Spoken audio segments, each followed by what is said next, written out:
If you were on the internet in the early to mid 2010s and interested in horror, you were bound to come across the campfire stories of the digital age, creepypastas. The stories that once sent chills down the spines of us as kids now seem pretty cheesy and outdated. Let's take a look at these classic creepypastas and see how they hold up. This episode will be covering 3 popular stories surrounding experiments gone wrong: Gateway of the Mind, Psychologist, and the infamous Russian sleep experiment.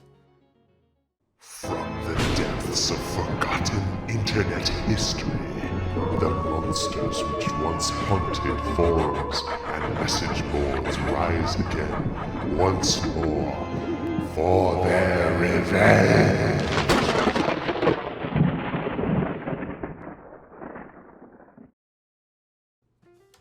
Yeah, so Gateway of the Mind is a creepypasta. It's pretty old. I don't really know how old it is. I'll put it on the screen or something, like, you know, when it came out or who wrote it. So it's basically one of these stories where you have some kind of science experiment going on where the premise of the science experiment is like totally ridiculous and would probably never happen in real life. It's very short, but it does have a video that goes along with it that I'll also show you, that some people, even to this day, think actually is real and is part of this real story. Okay. So the video came out with the creepypasta. No. Like when it released. No, the creepypasta and the video are entirely unrelated. They're as unrelated as 2 things can get. In 1983, a team of deeply pious scientists conducted a radical experiment in an undisclosed facility. The scientists had theorized that a human without access to any sense or way of perceiving stimuli would be able to perceive the presence of God. So already They believed a dubious that premise. clouded our awareness of Yes, eternity, very and much. without them. To purge him of all his senses, the scientists performed a complex operation in which every sensory nerve connected to the brain was surgically severed. Wouldn't that Although just the test kill him? subject retained full muscular function, Helen Keller on he could not steroids. see, hear, Or I guess Helen Keller not smell, on steroids. or feel. In every waking moment, his consciousness was bombarded by hundreds of voices that refused to leave him alone. Here Only comes a the day sound later, effects. The subject began to scream and claw at his non-functional eyes, hoping to sense something in the physical world. Eventually he turned his head, and despite his blindness, made focused eye contact with the scientist for the first time in the study. He whispered, "I've spoken with God, and he has abandoned us." Very, very edgy. And his vital signs stopped. There was no apparent cause of death. So, Okay, so that was Gateway of the Mind. There is a video that goes along with it. I don't know when this video became part of it. I don't know who attached this video to this story. It might have always been along with it. Like, I don't know if the original poster of it intended for this to go along with it.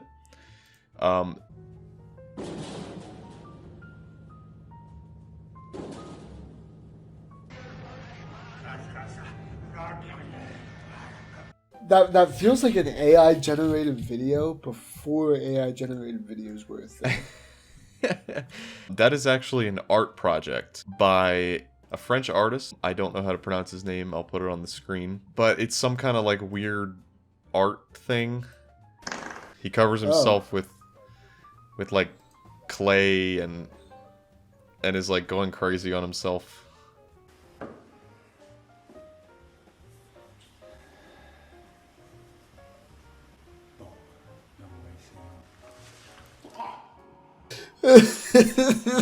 How did we get to this point?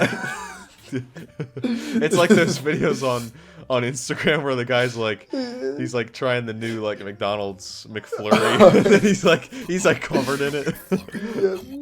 Yeah. Yeah, a lot of people at the time, back when this came out, and somehow it got connected with this video, people thought it was real. You know, the story talks about him ripping flesh off of his face and stuff like that, so the imagery of him having his head covered in that clay and kind of like tearing through it and stuff, it kind of looks like he's tearing off his skin. And it looks like he's like crying for help because he's in pain or something. Yeah, he looks like kind of out of it. It looks like he's on some kind of weird like test footage, like. Yeah.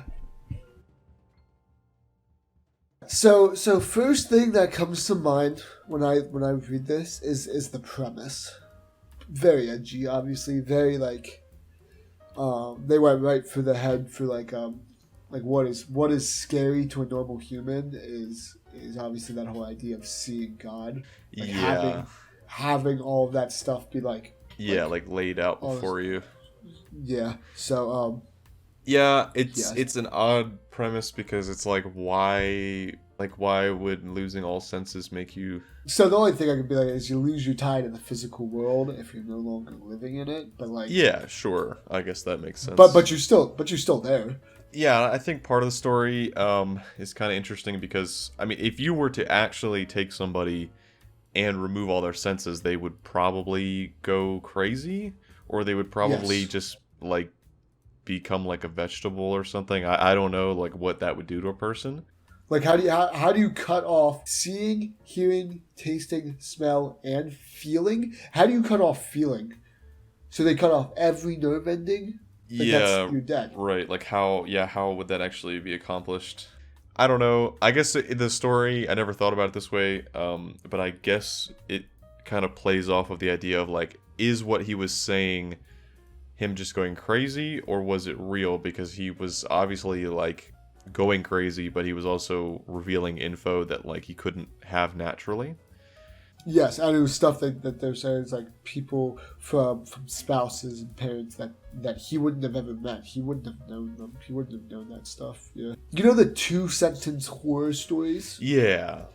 That's the vibe I get from this sentence. That's definitely a 2-sentence horror story. That's a horror yeah. Story. Yeah. Yeah, that is the vibe I get with that. I died and all of my friends were asking me if I saw heaven. I said nothing was there. Yeah. It's like that's what it was giving. I was like, okay, that's like the whole premise interesting, but the ending just felt cheesy. I obviously it's the satisfying ending because the whole point of the experiment is that they were trying to reach God, and then clearly it happened. So obviously that's where this was going. But yeah. Right. Yeah, I guess I never thought about it that way either. The initial intention of the experiment, I guess, was met. Like they made contact with God, and then it's it was a negative result. Yeah, for 2 weeks he had been manually rehydrated due to constant crying. I will say, I kind of like that. I kind of like that for like a to put like perspective into it. It's like this guy seeing God or seeing heaven or seeing whatever he sees, causing him to cry for 2 weeks straight. Like that's like an interesting thing to just randomly throw in there. Like concept, right? Yeah, like, there's a lot of stuff like that in this story where it's very clearly one of these early creepypastas written by probably a teenager, a young adult. It's a neat concept, but it's a creepypasta, right? It's not a full horror novel. It's something that can be easily copy and pasted. So it's a creepy story that ultimately leaves the most interesting aspects of it relatively unexplored. So, first one, plot. Pretty simple, pretty short story, I would say. I think that this thing, plot-wise, is actually not bad. There's not like any moment where I'm just like, oh, even if some of the stuff is cheesy, even if some of the stuff's a little like, oh, haha. I think plot-wise, it's all sound. I think it's actually not a horribly written story. Yeah, as far as that goes, it has a good flow. It doesn't really trail off into non sequiturs. It's short, but it's concise. It doesn't feel overly short, despite maybe some of the areas that they could have explored more.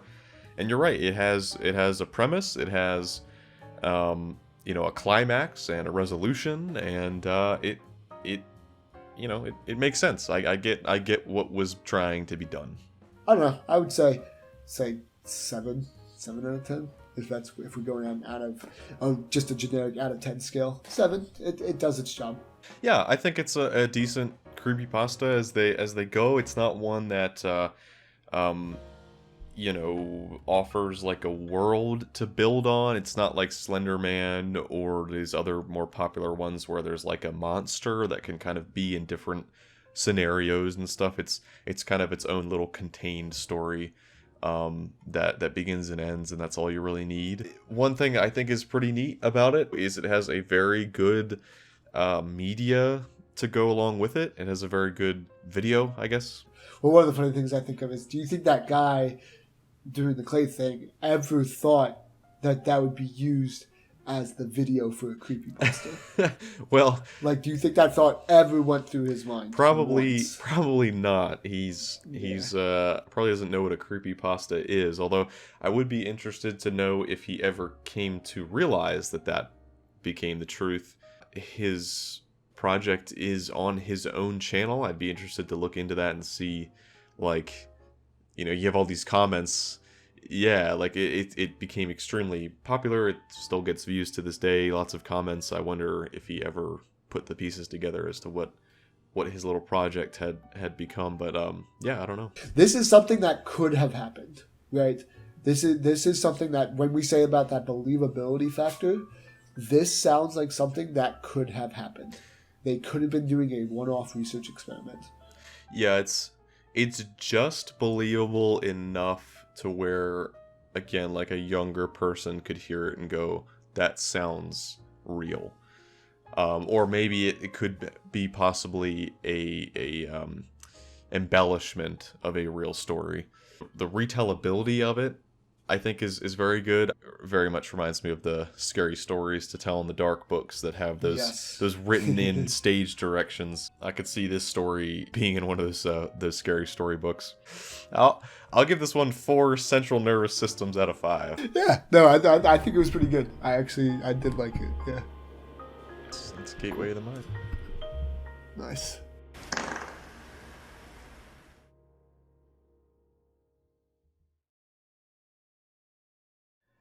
So, tell us about Psychologist. Okay, so this one is weird. Not because it's creepy, but because it makes no sense. Basically, the starving dogs experiment was this. Stephen locked his family up for what was planned to be 3 years. The woman in the room was his wife, Emily, and the 2 children were his. 1 boy and 1 girl.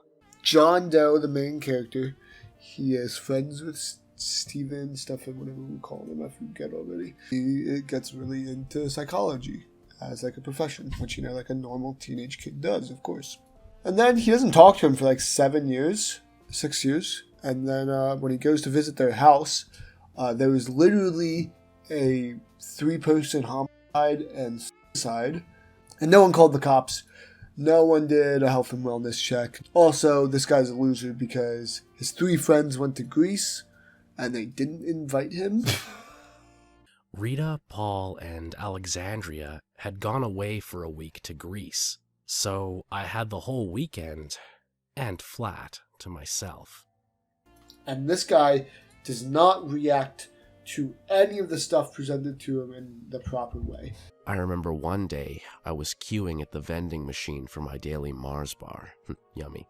Yeah, so definitely a weird story. Our hero Yummy. valiantly goes to break into the obviously derelict house of his former best friend. None of the neighbors ever cared to call the police on the fact that nobody had been seen in the house for what did he say, years? Years. It looked like nobody had been there for years.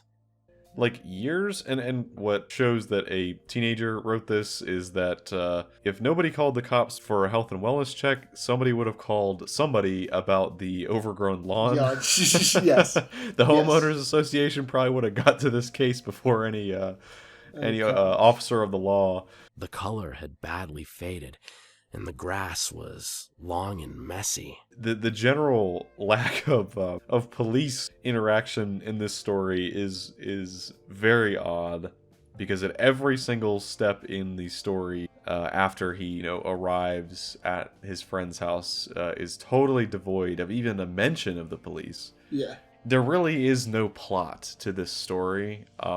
It's just things happening, and he's watching it. I was queuing at the vending machine for my daily Mars bar. Yummy. And it rides very, very heavily on like gross out, like shock horror. Yeah. Yep. And gore. Yep. Which is very, very typical of creepypastas. There's the vomit check. There's always vomit in these stories. The main character always goes, "Oh, I vomited," because that makes the story seem more disgusting. Yeah. Vomit. Out of nowhere, I just vomited out of pure disgust and shock. Someone obviously racking their brain to think, what is the most disturbing thing that I can come up with in this scenario? Some of it was a little bit interesting, and some of it was just kind of like gratuitous. I was queuing at the vending machine for my daily Mars bar.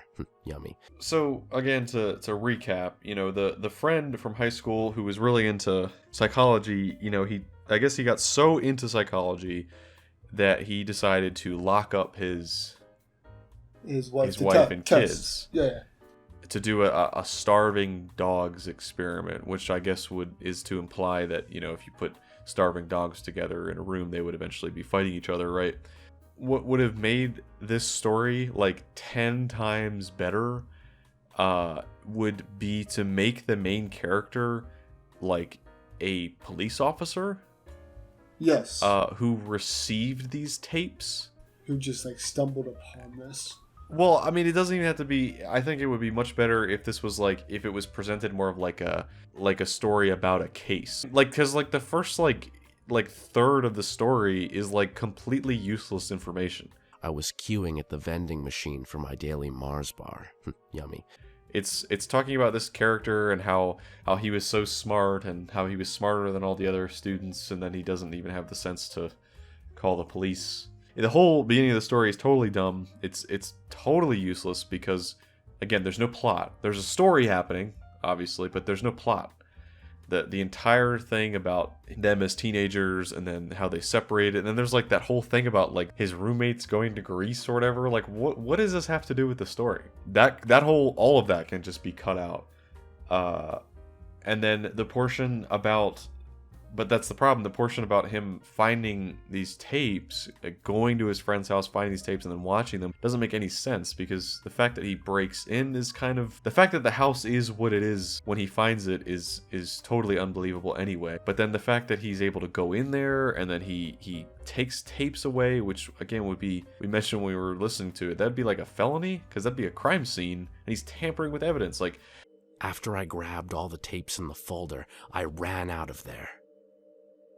Again, I just leapt over his body and ran for the door to the garage.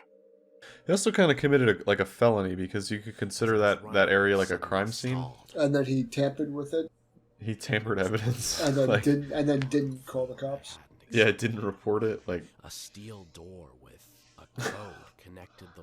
What would be much better is if the story was told from the point of view of some sort of detective or someone who works for the law.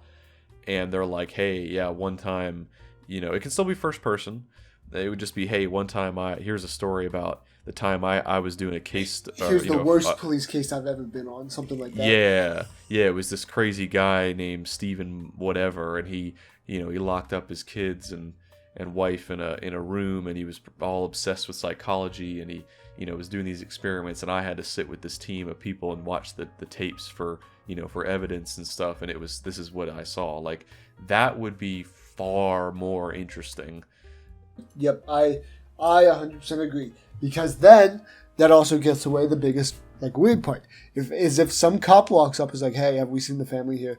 And the guy's like, no. It's like, now you're not breaking anything. Now you're doing your job.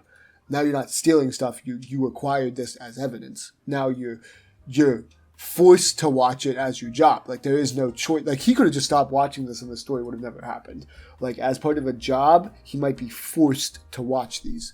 Yeah, exactly. Yeah, if you took, I guess the author, whoever made the story, like, wanted there to be that, like, oh, they were high school friends, and like there's that weird line where he, like, when he finds his body, he's like, oh, why did you do this to me, man? Yeah. You ruined so many of my memories. It's like, what? Like, Fuck you, Steven. You didn't have to do this. Why the fuck did you do this, you son of a... You destroyed so many memories of mine. we don't care about these characters. Like, there's no That's not what just, we're getting at, yeah. one of the comments is super long. They said, wow, this is bad, like really bad, riddled with cliches. Several times I actually laughed out loud when the narrator screams, you destroyed so many memories of mine. I kept picturing Tommy Wiseau in the room. You're tearing me apart, Steven. You're tearing me apart, Lisa! He sets up all this stuff. He sets up the things like, why would he do this? What would possibly cause a person to do this? And then it never gets answered. I feel as though it was unfinished. I feel as though we were just thrown gore for there to be gore. Psychological stuff on our end needs to come into the why. Obviously, the creepy stuff happened, but there is no horror in it. I'm not scared after watching that. I've seen, what's the other one called? Sinister. So basically, the whole point of Sinister is that there is a bunch of tapes of these kids who are killing their entire family. And watching those tapes, I'm just like, oh, this is just gore. This is just the one that always gets me is there's this one with the lawnmower, and the kid has, like, it's a push mower, and he pushes the lawnmower over his family. Yummy.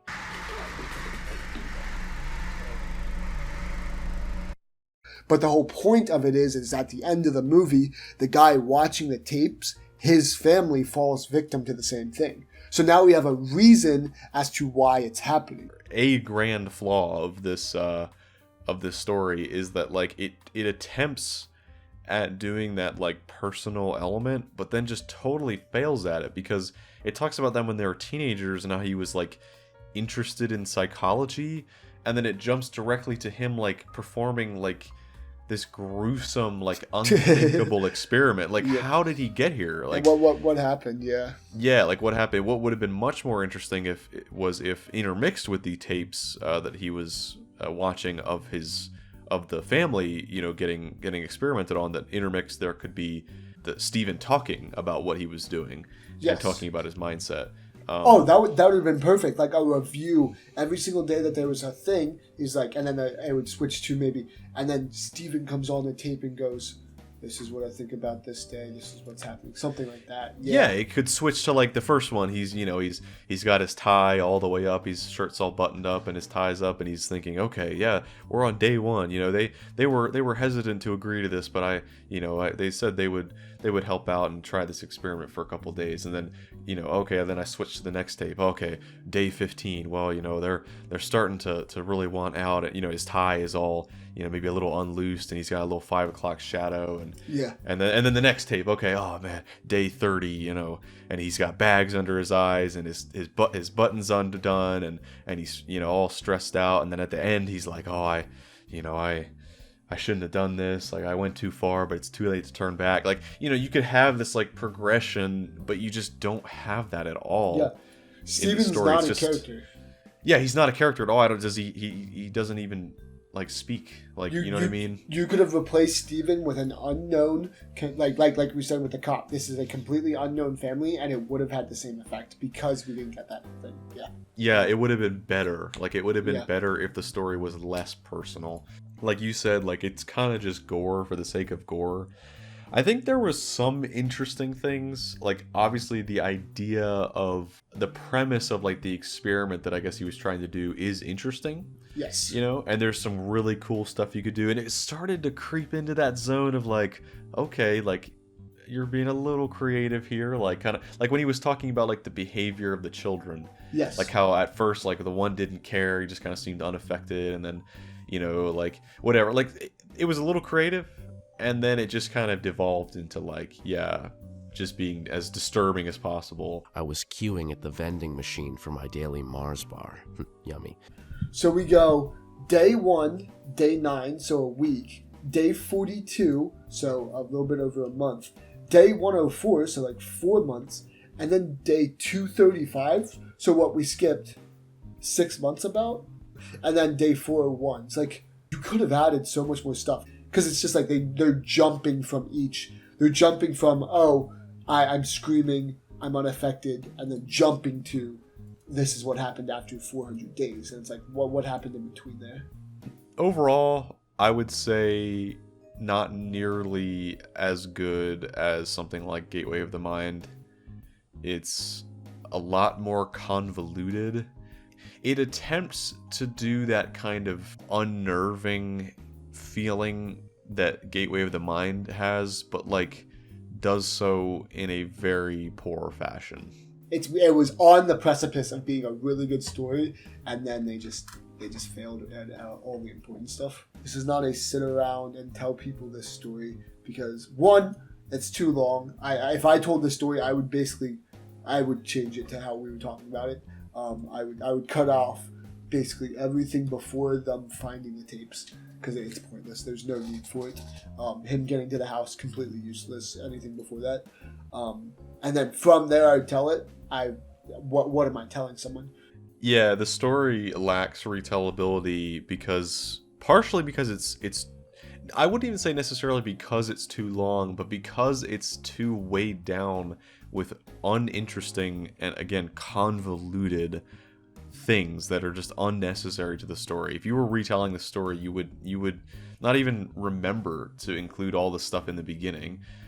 You would cringe while explaining the fact that he breaks into this seemingly abandoned house and then never tells the authorities, and you would be kind of, I think you'd be confused in memory trying to explain exactly what he saw on the tapes, because it was so disconnected and unexplained. So in that way, it does not act as a good copy pasta, because it's just not very copyable. You hit that right on the nose.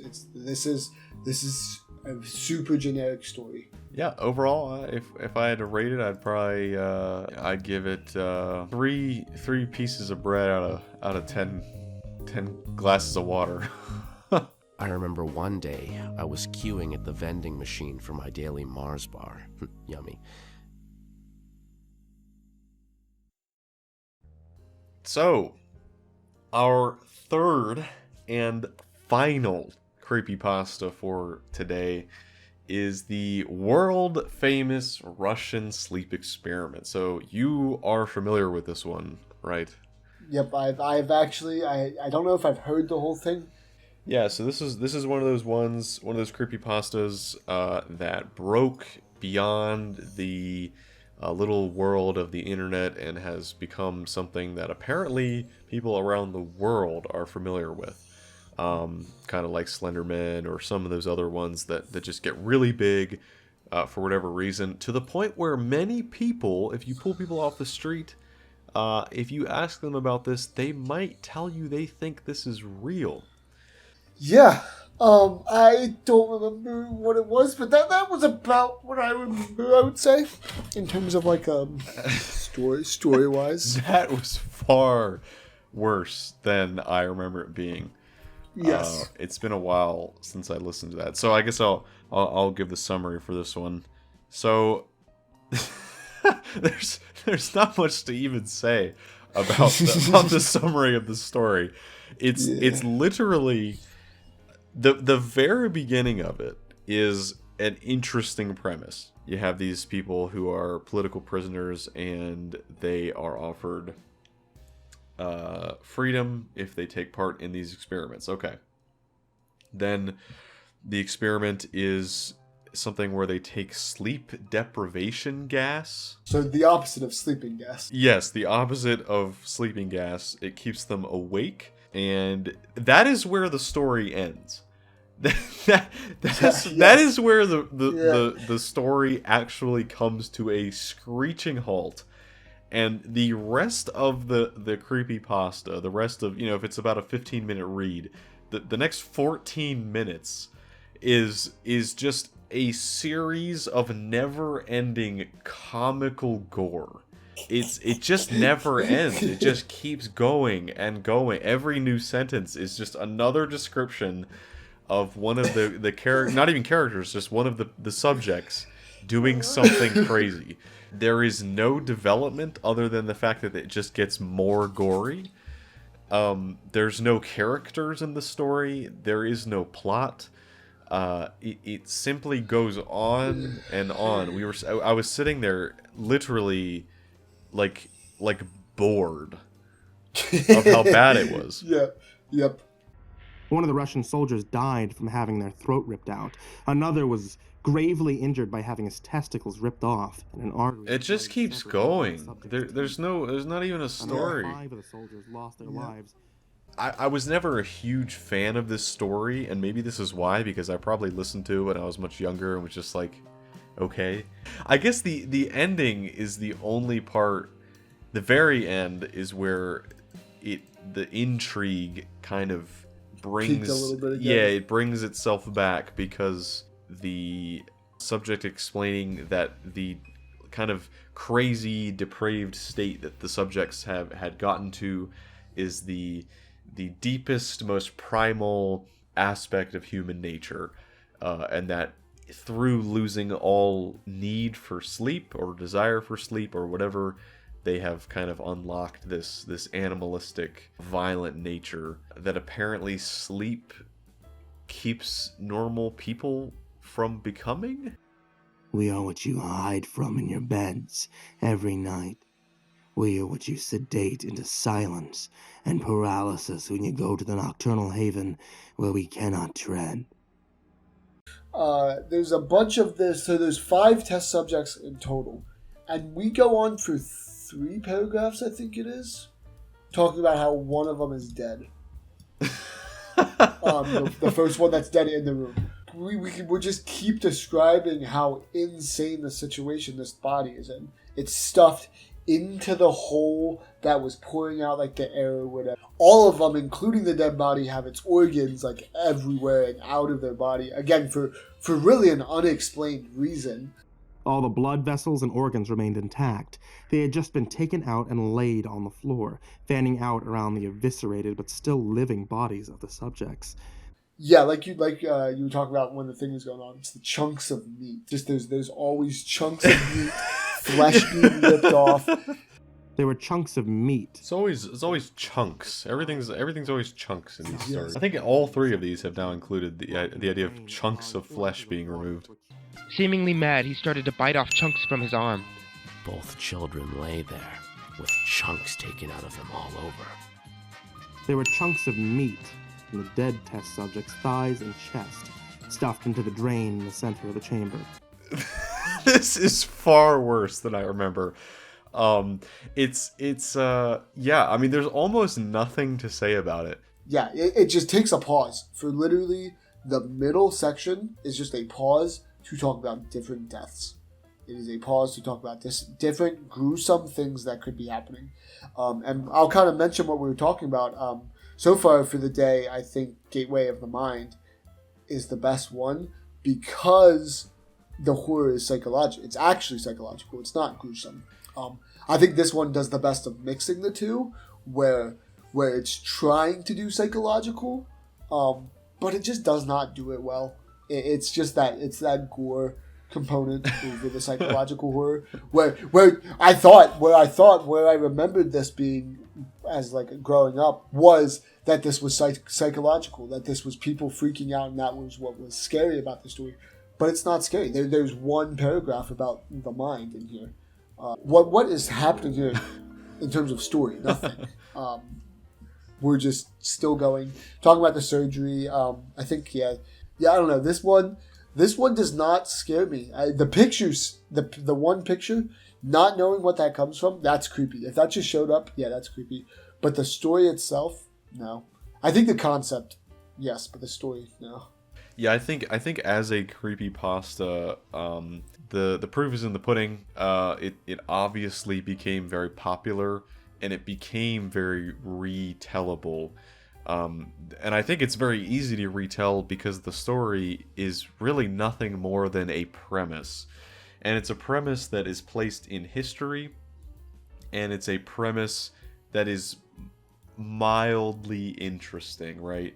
You have the historical aspect, which makes it kind of relatable to us in the modern time. Okay, we understand what, post-World War II Russia was. Okay, we get that. Cool, that's part of the story. And we also understand the idea of, experiments involving whatever, sleep deprivation. Those two things put together, along with the pictures and stuff like that, like, it makes for a good creepypasta in the sense that it's simple, it's retellable, and it has pictures. It's not a good story at all, and it's not believable, and it's not interesting, ultimately, but it does serve its purpose as an internet campfire story. One of the big things that I think that we kind of miss with plot that also goes with that retellability is there is no main character. Like, we're following these subjects, but then there suddenly just becomes a main character at the very end. Like this one guy who decides to kill the commander or whatever like that. Like, suddenly, after this whole time where we're only talking about these subjects, suddenly there's a main character, suddenly there's one guy that we're focusing on. And it kind of seems like a complete shift. And I feel like that really messes with the retelling, actually. I feel like that last piece messes with it a little bit. Like, yeah, if you were to, like, actually read the story and then go and retell it to somebody, yeah, it'd be like, I don't even know, like, what parts do I say? And what parts do I leave out? Because some of it's more broad overview stuff, and then some of it's like, yeah, it's odd. So I think to close for these three, I think we should talk about their similarities and which one we think is the best. So these three stories are a lot more similar than I even realized when we put these together for this episode. They are all obviously about science experiments gone wrong, but they are ultimately kind of like the same general thing where you take a subject and deprive them of something. The first one, it's all senses. The second one, in Psychologist, it's deprive them of like human society and luxuries. And then the third one, obviously, is them being deprived of sleep. And every single one of them descends into just a gore fest, but like to increasing degrees. Like, as we went through these stories, it just got worse. The stories got longer and worse, with more and more unnecessary detail. And each one, notice this is such a trope that you find in these stories. All three of them end with some kind of dramatic final statement of the subjects. In Gateway of the Mind, you have the subject saying the thing at the end about how he's seen God and he's abandoned us, and then he dies instantly. You have the second one in Psychologist, you have the wife saying, what'd she say? I hope you do the same as me, and then she unalives herself. And then here you have almost beat for beat the exact same as Gateway of the Mind. You have the final subject kind of revealing this grand truth, and then just dying. And he has abandoned us. And his vital signs stopped. There was no apparent cause of death. The EEG flatlined as the subject weakly choked out. So nearly free. So all three of them follow generally the same pattern. And going into this episode, I thought that the Russian sleep experiment would come out on top because it is the most famous, and it's been a long time since I've listened to it. But I'm not going to lie, I would have to say that Gateway of the Mind is the best of these three. So my thoughts on the similarities is, like I was talking about, we were just looking for experiments gone wrong. That was the premise of today, when we were writing this. And you're right, all three of these have literally the exact same premise with very different outcomes in terms of quality, very different outcomes in terms of actual creepiness, and very different outcomes in terms of retellability. I really liked Gateway of the Mind, actually. I think that was the most interesting one of today, where Gateway of the Mind did have the most psychological, which is surprising because I really thought the other two would be more psychological horror, and they were not. They took the route of being gore instead of psychological horror. Similarity-wise, there's always the test subject, there's always the thing that goes wrong, like we were talking about, but just that idea of taking away humanity from these subjects across all of them, or some kind of basic human function, and then because of that, things go horribly, horribly wrong. I think that Gateway of the Mind is the best creepypasta of them all, because it is short, it is concise, and it's very pointed. It has like one thing to say, and it does it very well. It's not it doesn't overdo it with the gore. Yeah, there's the, him, like, there's the chunks of flesh cliche, and like chunks of meat. It does get into that a little bit, but it doesn't focus on that, and it's just concise with its message, and it's interesting. The Psychologist one is way too long, convoluted, and just generally doesn't make sense, and lacks the pointedness of even any of them, but it just lacks any kind of pointedness or conciseness. And then what's the Russian sleep experiment? It's way too long. It has very little to say, and really, really relies on the gore fest stuff to have any kind of content at all. So where do we rank these? I think for me, Psychologist is actually a D tier one. Oh, okay. Like, that is, worst one. Storytelling, so much filler in it. It's not a campfire story. It's not an internet copy pasta. It's I think just really poorly done. Yes. So I am usually hesitant in tier lists to put something in my very bottom tier, because I'm like, oh, but there's this like redeeming factor about it. There's this thing. No, there was nothing redeeming about that. I actually really dislike the Psychologist. Okay. Okay. That's my honest opinion. That's fair. But what's yours? So I would have. This is maybe really, really controversial. So I was actually gonna put the Russian sleep experiment in probably the D tier, to be honest. I don't know why, but I think the distaste that you feel for Psychologist, I feel for the Russian sleep experiment. I was just really disappointed coming back to it. It's so famous and so well known. It's probably one of the most well-known internet horror things ever. And I was excited to go back into this. Like I said, I expected it to come out on top, just bar none, and for the other ones to be almost filler in comparison. But I found that story to be so boring. I mean, we were sitting and watching it or listening to it, and I was just counting down the minutes for it to be over.